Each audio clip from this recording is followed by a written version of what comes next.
Salam sejahtera. Isu hangat petang ini, saksi mengaku sengaja tak musnahkan laporan asal 1MDB. Berita sepenuhnya, bekas Ketua Audit Negara Madinah Muhammad memberitahu mahkamah dia membuat keputusan untuk tidak memusnahkan salinan asal laporan audit 1MDB kerana mengandungi bukti material mengenai syarikat pelaburan milik negara itu. Saksi pendakwaan ke-12 itu memberi keterangan lisan semasa perbicaraan mengenai laporan audit 1MDB hari ini terhadap bekas Perdana Menteri Najib Razak dan bekas CEO Syarikat Terbabit Arul Kanda Kandasamy. Semasa prosiding di hadapan Hakim Mahkamah Tinggi Kuala Lumpur Muhammad Zaini Mazlan, Madinah berkata dia membuat keputusan untuk tidak memusnahkan laporan audit 1MDB dengan Tera Air 09 selepas pertemuannya dengan juru audit dari Jabatan Audit Negara JAN Nur Salwani Muhammad pada Mac 2017.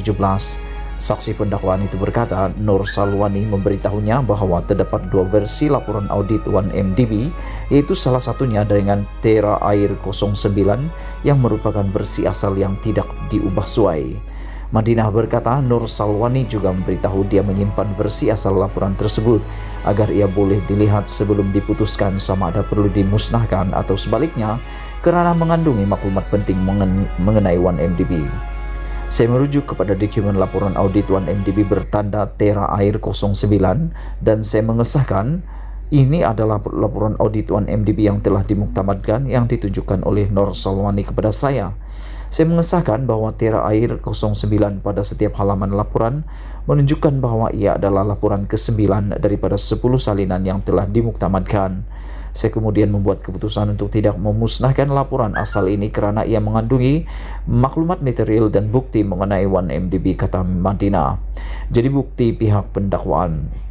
Tambahnya, susulan pertukaran kerajaan daripada BN kepada PH pada 2018, dia menyerahkan salinan laporan audit Tera Air 09 1MDB kepada Majlis Penasihat Negara yang ditubuhkan kerajaan, polis dan Suruhanjaya Pencegahan Rasuah Malaysia SPRM. Salinan itu menjadi salah satu bukti utama yang digunakan oleh pihak pendakwaan dalam kes pengubahsuaian laporan audit terhadap Najib dan Arul Kanda. Pada 2019, masa perbicaraan kes itu, saksi pendakwaan kelima Nur Salwani memberi keterangan bahawa dia secara rahsia menyimpan salah satu salinan asal laporan audit 1MDB yang disediakan oleh JAN pada 2016. Dia memberi keterangan bahawa Ketua Audit Negara ketika itu, Amrin Buang, mengarahkan supaya semua salinan dimusnahkan untuk mengelakkan kebocoran. Hanya salinan yang diubah suai telah diserahkan kepada jawatan kuasa kira-kira wang negara PAC. Salinan laporan audit Nur Salwani mengandungi Tera Air 09. Dokumen itu telah dikemukakan sebagai bukti dalam perbicaraan. Najib didakwa menggunakan kedudukannya untuk mengarahkan pindaan dibuat pada laporan akhir 1MDB, audit 1MDB, sebelum dibentangkan kepada PAC bagi mengelakkan sebarang tindakan terhadapnya. Dalam tuduhan bersama itu, Arul Kanda pula didakwa bersubhat dengan Najib dalam membuat pindaan tersebut. Pertuduhan didakwa mengikut Seksyen 23 dalam kurungan 1 Akta SPRM 2009 yang memperuntukkan hukuman penjara sehingga 20 tahun dan denda tidak kurang 5 kali ganda nilai suapan atau RM10,000. Mengikut mana-mana lebih tinggi, pihak pendakwaan berhujah bahawa keputusan untuk membuat pindaan itu dibuat semasa mesyuarat 24 Februari 2016 di pejabat Ketua Setiausaha Kerajaan ketika itu, Ali Hamzah.